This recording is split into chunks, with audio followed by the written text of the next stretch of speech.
अस्सलामुअलैकुम जनाब, क्या हम सिर्फ ज़ाहिरी बनावट और दिखावे को ही सब कुछ समझते हैं और क्या हम इसी वजह से दूसरों की इज़्ज़त करते हैं? खैर, यहाँ पे आपके साथ एक वाक़या छोटा सा शेयर करना चाहती हूँ। उसके बाद आपके साथ चंद अहम पॉइंट्स शेयर करूँगी। जनाब, एक बहुत ही ज़्यादा अमीर तरीन शख्स जिसके मुख्तलिफ़ इलाकों में, शहरों में रेस्टोरेंट्स थे, वो भी लग्जरी रेस्टोरेंट। एक दिन उसने एक भिखारी से सूट लिया, बिल्कुल बोसीदा सूट था वो, और उस सूट को और बोसीदा बनाने के लिए उसने और जगह जगह से फाड़ दिया, उसके ऊपर और कालश लगा दी। खैर, उस सूट को उसने पहना और आप यकीन नहीं करेंगे, उस सूट को पहनकर, भिखारी वाले सूट को पहनकर वो अपने सबसे पहले और लग्जरी रेस्टोरेंट में गया। अभी वो उसके गेट के करीब पहुंचा कि जब गार्ड ने उसे देखा कि ये भिखारी अंदर दाखिल होने लगा है, तो उसे कहा कि तुम्हारी कैसे हिम्मत हुई यहाँ दाखिल होने का सोचने की भी। अब उस शख्स ने, वो जो उस रेस्टोरेंट का असल में ओनर था, उसने अपना भेष बदला हुआ था और कोई रूप धारा था भिखारियों वाला, जिसकी वजह से वो गार्ड उसे पहचान नहीं सका कि यही सच में हमारा बॉस है। तो उसे डांटने लगा कि दफ़ा हो जाओ यहाँ से, तुम्हें खाना तो आता नहीं है, खाने की तमीज़ नहीं है और अपनी औकात देखी है और तुम यहाँ पे खाने का सोच रहे हो। उसने कहा नहीं नहीं, मेरे पास पैसे हैं, मुझे बस तुम यहाँ पे खाने का मौका दो। लेकिन गार्ड ने कहा कि तुम्हारे पाँव में जूती नहीं है, बाल तुम्हारे उजड़े हुए हैं और तुम यहाँ पे खाना खाओगे। लिहाजा जब वो नहीं गया वहाँ से, तो गार्ड ने उसे वहाँ से निकलवा दिया। इसी तरह से ये जब उसने सारा मंज़र देखा, वो एक तरह से मुस्कुराया, तंज़िया मुस्कुराया और फिर अपने दूसरे रेस्टोरेंट की तरफ उसने रुख किया। जब वहाँ पे पहुँचा, सेम यही मंज़र था कि जब वो अंदर उसे अलाउ नहीं किया गया। वहाँ पे एक वेट्रेस आई जिसने कहा कि यहाँ पे भीख मांगने की इजाज़त नहीं है। और फिर जब वो अमीर तरीन शख्स जो कि भिखारी का रूप धारे हुए था, वो फिर भी अंदर आने की कोशिश करता रहा, तो उस वेट्रेस ने अपने मैनेजर को बुलवाया। मैनेजर ने आके कहा कि तुम्हारी यहाँ की एक टॉफ़ी ख़रीदने की तो औकात नहीं है, तुम यहाँ पे आके खाना खाने की सोच रहे हो। तो उसने कहा नहीं, मेरे पास पैसे हैं, वही उसके तमाम तरह अल्फाज थे, लेकिन फिर भी उसे वहाँ से धक्के मार के निकाल दिया गया। इसी तरह से उसने अपने दूसरे रेस्टोरेंट्स का रुख किया, वहाँ पे गया, लेकिन एक ही उसे तर्ज़ अमल का सामना करना पड़ा। एक ही सिचुएशन क्रिएट हो रही थी और वो ये थी कि उसे कई रेस्टोरेंट से तो मार भी पड़ गई। अब वो भेष बदले हुए था, तो कोई ये तो नहीं ना पहचान पाया कि वो सच में उन्हीं का बॉस है। लिहाजा उसे कहीं से मार पड़ी, डांट पड़ी, धक्के मार के निकाला गया। ये सब कुछ उसने झेल लिया। वो अपने एक और रेस्टोरेंट में गया जो आइलैंड पे था और पिकनिक स्पॉट पे था, तो वहाँ पे लोगों का रश बड़ा रहता था। जब वो वहाँ पे गया तो अब वो सोच ही रहा था, उसके जब दरवाजे के करीब पहुंचा रेस्टोरेंट के, अपने आप को तैयार कर रहा था वो सब कुछ डांट सुनने के लिए कि उसे अब निकाला जाएगा, उसे बोला जाएगा तुम्हारी हिम्मत कैसी हुई अंदर दाखिल होने के लिए। लेकिन वो सब कुछ उसके ओपोजिट था। जब वो वहाँ पे पहुँचा तो वो गार्ड ने उसका बड़े अच्छे तरीके से खुशामदीद किया, उसके साथ मतलब बात करना स्टार्ट कर दी। और वो बात कर ही रहा था कि वहाँ से मैनेजर गुजरा और उसने देखा गार्ड को, तो गार्ड के पास आया और जब साथ खड़े उस भिखारी के रूप में बॉस को देखा, वो तो नहीं पहचान पाया कि ये मेरा बॉस है, इस रेस्टोरेंट का ओनर है। लिहाजा उसने कहा कि आप बैठे, मैं आपके लिए खाना लगवाता हूँ, क्योंकि उसे पता था कि ये भूखा है, ये बेचारा फ़कीर है। लिहाजा एक रेस्टोरेंट के कोने पर एक बड़ी प्यारी टेबल सजाई गई और उसने वेटर से कहा कि मैं इस खाने के पैसे खुद अपनी जेब से दूंगा, तुम इसे रेस्टोरेंट के बिल में शामिल ना करना। लिहाजा जब वो टेबल सजा दी गई, खाना रखा गया, तो अब उस बिजनेसमैन को, यानी जो फ़कीर के रूप में था, जब वो उसे वहाँ पे बिठाया गया चेयर पे और खाना पेश किया गया, उसने खाना खाया और वो और मैनेजर के साथ बात करना शुरू की।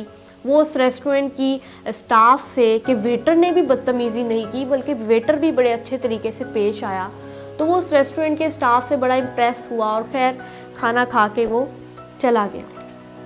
अब उसने वहाँ अपने ऑफिस पहुंचकर अपने सेक्रेटरी से कहा कि कल एक तकरीब मुनक्किद की जाए जिसमें मेरे तमाम तर रेस्टोरेंट के मैनेजर्स को और तमाम मेरे जो रेस्टोरेंट है उसके अमले को, स्टाफ को बुलवाया जाए उस तकरीब में। अच्छा, क्या आप जानते हैं कि उसने ऐसा सब कुछ क्यों किया कि वो भिखारी बन के रेस्टोरेंट्स में गया, सारा तजर्बा किया, उनका एक किस्म का इम्तिहान लिया। दरअसल हुआ ये था कि उसे, वो जो बिजनेसमैन था, उसने वो काफ़ी काम किया करता था, मतलब उसके पास दौलत तो बड़ी थी लेकिन मज़ीद दौलत कमाने के लिए वो दिन रात काम करता रहता था और इसी चीज़ में उसने अपनी सेहत की परवाह नहीं की। तो एक दिन उसकी तबीयत ख़राब हुई, उसे डॉक्टर के पास ले जाया गया, पता चला कि उसे कैंसर है, वो भी आखिरी स्टेज। उसके पास दिन बड़े कम रह गए हैं, लिहाजा उसने फिर अपने उन आखिरी अयाम में सोचा कि क्यों ना वो गरीबों के लिए कुछ करे, कि देखे कि क्या उसके रेस्टोरेंट्स में गरीब लोगों को खाना मुहैया हो रहा है। तो उसने इसीलिए सारा तजर्बा किया। खैर, फिर अगले दिन जब वो तकरीब, मैं अपनी अब बात की तरफ वापस आई हूँ, जो वो तकरीब मुनक्किद की गई, तमाम मैनेजर वहाँ पे मौजूद थे, तमाम अमला स्टाफ मौजूद था। अब वहाँ पे उसने क्या किया कि अब स्टेज पे अपने वकील को बुलवाया और वकील ने उसकी वसीयत अनाउंस की उस अमीर शख्स की। वकील ने कहा कि सर का क्योंकि कोई अहलो अयाल नहीं है, इसलिए उनकी जायदाद का आधा हिस्सा, जो मैंने आपको बताया था, जो कि आयरलैंड पे एक रेस्टोरेंट था जिसके मैनेजर ने उस अमीर शख्स के साथ अच्छा बर्ताव किया था, तो उस वकील ने उस मैनेजर का नाम लिया कि उस मैनेजर को सर जी की आधी दौलत जाती है, उसके नाम की जाती है, और जो उसी रेस्टोरेंट का, आयरलैंड वाले रेस्टोरेंट का सारा स्टाफ था, उसे बाकी की आधी दौलत उसमें तकसीम कर दी गई। ये देखकर बाकी के सारे मैनेजर का मुंह खुला का खुला रह गया, वो बड़े हैरान हुए। उसके बाद उस अमीर शख्स ने उन्हें अपने बैग से वही वो बोसीदा सा लिबास निकाल के दिखाया जो कि वो भिखारी के रूप में पहन के गया था उनके रेस्टोरेंट्स में। ये जब उन्होंने देखा तो अमीर शख्स ने उन्हें बताया कि असल में उस फ़कीर का रूप धार कर मैं ही तुम्हारे रेस्टोरेंट्स में आया था ताकि तुम्हारी आजमाइश कर सकूं, लेकिन उस आजमाइश में ये मैनेजर पास हुआ। हमारे मुआशरे में हम लोग देखते हैं कि जिस शख्स के पास गाड़ी है, जिस शख्स के पास बंगला है, कोठियाँ हैं, वो चलता है कि उसके साथ 3-4 उसके गार्ड चल रहे हैं, हाथ में अच्छी घड़ी पहनी हुई है, बड़ा सूट बूट पैंट कोट पहना हुआ है, तो इसीलिए हम लोग उसकी इज़्ज़त करते हैं, हम लोग उसे इज़्ज़तदार इंसान समझते हैं। और ये मुआशरा भी चढ़ते सूरज को ही सलाम करता है, यानी अमीर शख्स की इज़्ज़त करता है।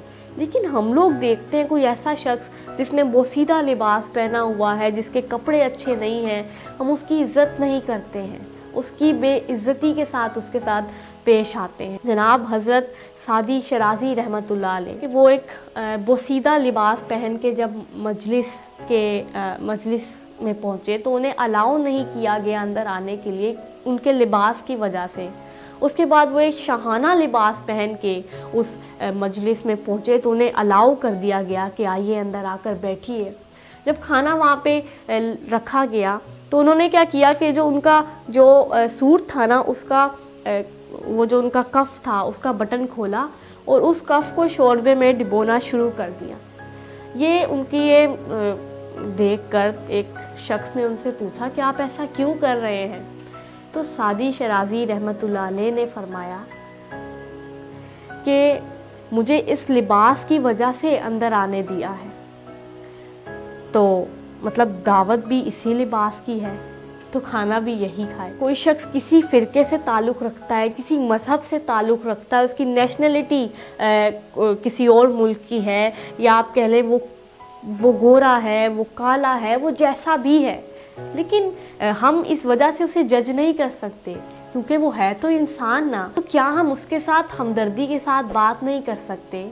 उसके साथ प्यार के, हमदर्दी के कुछ बोल भी हम लोग नहीं बोल सकते? क्या हम उसके साथ हमदर्दी के साथ उसकी मदद नहीं कर सकते? आप दूसरों की इज्जत करें, बिलाशुबा बाअदब बामुराद, बेअदब बेमुराद। मैं आपको यही कहूँगी कि डोंट जज a book by its cover.